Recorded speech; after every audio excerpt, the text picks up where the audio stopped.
Hello everyone. इस video में हम बात करेंगे इनकम का पता लगाने की दूसरी टेक्निक के बारे में, that is marginal costing, basic introduction and profit calculation. पहली बात करते हैं कि मार्जिनल कॉस्ट यानी सीमांत लागत होती क्या है। Marginal cost is the additional cost of producing an additional unit of product. यदि उत्पादन की मात्रा की एक इकाई एडिशनल एक और इकाई को उत्पादित किया जाए या बढ़ाया जाए तो इससे हमारी कुल लागत में कितना परिवर्तन होगा या फिर कितनी एडिशनल कॉस्ट आएगी उसे हम बोलते हैं marginal cost. It is total of all variable cost, जितनी भी परिवर्तनशील लागतें होती हैं, चाहे वह डायरेक्ट कॉस्ट हो या फिर ओवरहेड्स हो, all the part of variable, जो भी वेरिएबल नेचर का है हमारा, तो उस सब का जो टोटल है that becomes your marginal cost. सीमांत लागत परिवर्तनशील लागतों का योग है, अर्थात उसमें मूल लागत भी है तथा परिवर्तनशील ऊपरी व्यय भी जोड़े जाते हैं। Then marginal cost is the cost of one unit of product which would be avoided if that unit were not produced। तो यह वो जो है कॉस्ट है जो कि अवॉइड की जा सकती है यदि वह इकाई उत्पादित ही न की जाए तो। Then it is important point to know that variable cost per unit remains unchanged irrespective of the level of activity। यह बात ध्यान देने योग्य है कि प्रति इकाई सीमांत लागत उत्पादन के साथ नहीं बदलती, यानी जो पर यूनिट वेरिएबल कॉस्ट है वो सेम रहती है। हालांकि कुल सीमांत लागत हमारी टोटल वेरिएबल कॉस्ट जो है उत्पादन के साथ बदल जाती है। जैसे कि अगर हमारे पास 10,000 यूनिट्स हैं और प्रति इकाई लागत हमारी 5 रुपए प्रति यूनिट है, तो हमारी टोटल वेरिएबल कॉस्ट तो बन जाएगी 50,000। यदि मैं 10,000 की जगह 11,000 हमारे यूनिट्स प्रोड्यूस होते हैं तो 11,000 इंटू 5 हमारी total variable cost would be 55,000। Total change हो जाएगी, लेकिन जो पर यूनिट हमारी वेरिएबल कॉस्ट है यहाँ पे जैसे 5 रुपए, वो सेम रहेगी। अब बात करते हैं हमारे वेरिएबल या मार्जिनल कॉस्टिंग टेक्निक के बारे में। तो इसकी डेफिनेशन की अगर हम बात करें, the counting system in which variable cost are charged to cost units and fixed cost of the period are written off in full against the aggregate contribution. यहाँ पे एक नई टर्म आई है, कंट्रीब्यूशन। क्या ये एक अकाउंटिंग सिस्टम है, एक प्रणाली है जिसके अंदर जो है हमारे वेरिएबल कॉस्ट को जो है कॉस्ट यूनिट्स के साथ चार्ज किया जाता है, यानी प्रोडक्ट कॉस्ट माना जाता है, और फिक्स्ड कॉस्ट को जो है जिस पीरियड की है उसे पीरियड कॉस्ट माना जाता है, और जो है उसे राइट ऑफ कर दिया जाता है इन फुल। किसमें से? कंट्रीब्यूशन में से। क्या राइट ऑफ करें हम? फिक्स्ड कॉस्ट को राइट ऑफ करते हैं कंट्रीब्यूशन में से। तो पहले हम देखते हैं कंट्रीब्यूशन होता क्या है, व्हाट इज दिस कंट्रीब्यूशन। सो अगर हम बात करें कंट्रीब्यूशन की तो इसे हम हिंदी में अंशदान या दत्तांश भी बोलते हैं। पहले थोड़ा सा बात कर लेते हैं हमारी दो इक्वेशंस के जिनसे हम फेमिलियर हैं, ठीक है, जान पहचान है जिनसे, उन लोगों से मिलते हैं। तो हमारी जो टोटल कॉस्ट है that is summation of variable cost and fixed cost. हमारी टोटल कॉस्ट जो है ऐड कर देते हैं हम अपनी परिवर्तनशील लागत और स्थिर लागत को ऐड करके हमारी टोटल कॉस्ट आती है। और जब हम सेल्स की रेवेन्यू में से इस टोटल कॉस्ट को माइनस कर देते हैं तो हमें मिलता है प्रॉफिट, लाभ। तो अब इस लाभ की गणना को हम क्या करते हैं, हम इसको सीधा ना कैलकुलेट करके, सीधा सेल्स में से टोटल कॉस्ट को माइनस करके प्रॉफिट ना निकालने के, हम टोटल कॉस्ट को विभाजित कर देते हैं वेरिएबल और फिक्स्ड कॉस्ट में। तो sales minus variable cost plus fixed cost is equal to profit. तो पहले हम क्या करेंगे, सेल्स में से केवल वेरिएबल कॉस्ट को माइनस करेंगे, और जो हम सेल्स में से वेरिएबल कॉस्ट को माइनस करते हैं उसको हम एक टर्म दे देते हैं जिसे कहते हैं कंट्रीब्यूशन या फिर अंशदान। अंशदान होता क्या है? अंशदान वो डिफरेंस है जो सेल्स और वेरिएबल कॉस्ट के बीच में है, उस डिफरेंस को हम बोलते हैं कंट्रीब्यूशन। और फिर इस वाले पार्ट में से अगर हम फिक्स्ड कॉस्ट को माइनस कर देंगे तो हमें मिलेगा profit.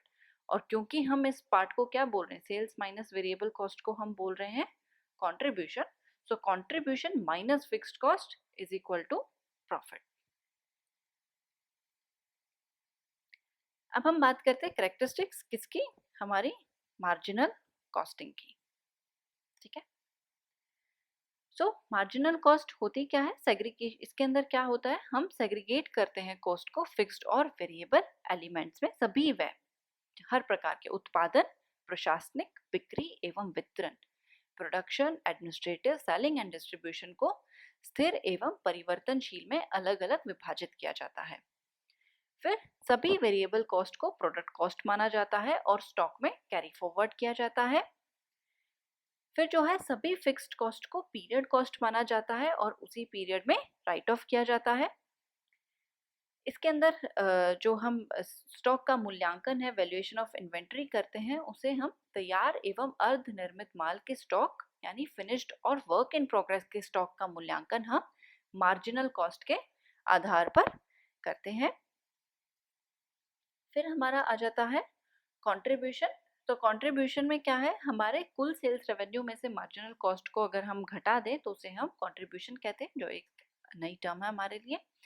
Then marginal costing and profit. तो इस विधि में लाभ की गणना एक विशेष ढंग से की जाती है। पहले कंट्रीब्यूशन को ज्ञात किया जाता है और फिर कंट्रीब्यूशन में से फिक्स्ड कॉस्ट को घटाकर नेट प्रॉफिट ज्ञात करते हैं। अब हम बात करते हैं हमारे परफॉर्मा की।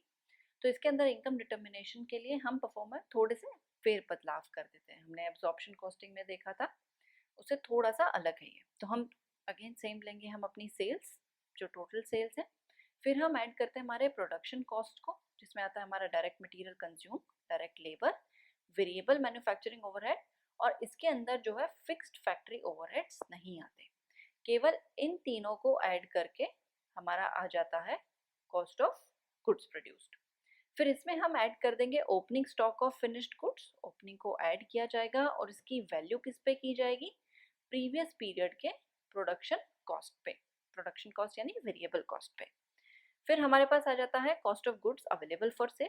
इसमें से हम घटा देंगे हमारे क्लोजिंग स्टॉक को और इसकी वैल्यूएशन किस पे होगी, करंट पीरियड के प्रोडक्शन कॉस्ट पे।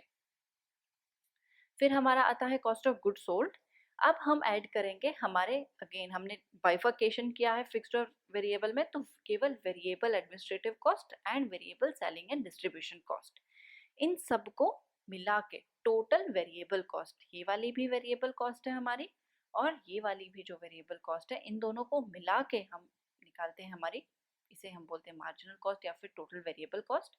फिर हम निकालेंगे हमारा कंट्रीब्यूशन, जिसमें हम क्या करेंगे, सेल्स में से इस टोटल वेरिएबल कॉस्ट को माइनस कर देंगे और फिर इस कंट्रीब्यूशन में से लेस करेंगे हमारे फिक्स्ड कॉस्ट, सभी प्रकार की, प्रोडक्शन की हो चाहे वो एडमिनिस्ट्रेटिव, सेलिंग या फिर डिस्ट्रीब्यूशन की हो, वो सभी की सभी फिक्स्ड कॉस्ट को घटाकर कंट्रीब्यूशन में से हमारे पास आ जाएगा हमारा नेट प्रॉफिट। तो एक एग्जांपल के साथ समझते हैं। From the following information, prepare an income statement under marginal costing. Your company has a production capacity of 12,500 units. ये हमारी उत्पादन क्षमता है and normal capacity utilization is 80%. फिर opening inventory of finished good was 1,000 units. During the year, it produced 11,000 units and sold only 10,000 units. 1,000 पहले से इकाइयाँ थी, 11,000 हमने और बना ली, तो हमारे पास टोटल कितनी होगी 12,000, और हमने बेची कितनी, केवल 10,000, तो 12,000 में से 10,000 गए, 2,000 जो है क्लोजिंग स्टॉक आ गया। फिर cost of production per unit दे रखी है, डायरेक्ट मटेरियल है 3 रुपये, डायरेक्ट लेबर 1.5 रुपये, वेरिएबल मैन्युफैक्चरिंग ओवरहेड 2 रुपये, standard fixed cost per unit जो है हमारी 1.5 rupees, and fixed selling and administrative overhead, ये कौन से पार्ट है, वेरिएबल नहीं, केवल फिक्स्ड है हमारे 10,000 रुपये, और कंपनी की जो सेलिंग प्राइस है वो दे रखी है 10 रुपये प्रति यूनिट। तो एक छोटा सा वर्किंग नोट अगर हम देखें, तो अगर हमें फिक्स्ड फैक्ट्री ओवरहेड्स निकालने हैं तो हम इसके अंदर एब्जॉर्प्शन कॉस्टिंग की तरह पहले 11,000 यूनिट्स को 1.5 रुपये से मल्टीप्लाई करके जो है नहीं निकालते। इसके अंदर हम बिल्कुल एंड में ही लेते हैं फिक्स्ड फैक्ट्री ओवरहेड्स को। तो एंड में जैसे कैलकुलेट होता है, जो हमारा स्टैंडर्ड रेट है, जो प्रोडक्शन कैपेसिटी है उसका नॉर्मल परसेंटेज यानी 12,500 इंटू 80%, 10,000 यूनिट्स हमारी जो है नॉर्मल कैपेसिटी है। इसी को सीधा जो है हमारे फैक्ट्री कॉस्ट पर यूनिट जो ओवरहेड है उससे मल्टीप्लाई करके हमारा 15,000 जो है फिक्स्ड फैक्ट्री ओवरहेड है, जिसे हम लास्ट में जाके डील करेंगे। अब यहाँ पे जो है फिर उसी परफॉर्मे में इन वैल्यूज को पुट किया जाए अगर, तो सेल्स है हमारी 10 रुपये प्रति unit, 1 lakh. Then direct material consumed is 33,000, direct labour cost is 16,500, variable manufacturing overhead is 22,000। इन तीनों को मिला के हमारे पास आ जाता है हमारी कॉस्ट ऑफ गुड्स प्रोड्यूस 71,500। इसमें हम ऐड करेंगे ओपनिंग स्टॉक को। ऑल्दो किस पे होना था, वो प्रीवियस पीरियड पे होना था वैल्यू, लेकिन यहाँ पे प्रीवियस पीरियड की इंफॉर्मेशन नहीं दे रखी, तो करंट पीरियड जो हमारा है, जो हमारी टोटल कॉस्ट आती है पर यूनिट दैट इज 6.5, उसी पे हम इसको भी मेजर करेंगे तो 6500, और हम लेस कर देंगे हमारे क्लोजिंग स्टॉक को करंट पीरियड पे अगेन, तो 6.5 13,000। तो हमारे पास जो कॉस्ट ऑफ गुड सोल्ड है वो आ जाता है 65,000। अब इसके अंदर हम ऐड करते हैं हमारी और जो वेरिएबल कॉस्ट है, एडमिनिस्ट्रेटिव और सेलिंग। ऑल्दो इस क्वेश्चन में नहीं दे रखी, तो यहाँ पे दोनों की दोनों जो है निल है। फिर हमारी टोटल वेरिएबल कॉस्ट आ जाती है 65,000। अब हम कंट्रीब्यूशन निकालेंगे, पहले सेल्स में से केवल टोटल वेरिएबल कॉस्ट को माइनस करेंगे, तो 1 lakh minus 65,000 is your 35,000 is your contribution. इसमें से हम लेस कर देंगे हमारे फिक्स्ड कॉस्ट सभी। जो हमारी प्रोडक्शन फिक्स्ड कॉस्ट थी हमने अभी पीछे कैलकुलेट की 15,000, और एडमिनिस्ट्रेटिव सेलिंग एंड डिस्ट्रीब्यूशन जो दे रखी है वो है 10,000। इन दोनों को मिला के 25,000 is our fixed cost. तो 35,000 minus 25,000, 10,000 is our net profit. तो हमारा नेट प्रॉफिट आ जाता है 10,000 रुपये। इसके साथ ही क्वेश्चन जो है सॉल्व, और इसी तरह परफॉर्मे में आप वैल्यूज पुट करके और क्वेश्चन भी सॉल्व कर सकते हैं। Your home task will be that you practice illustrations and read text, and thank you for listening.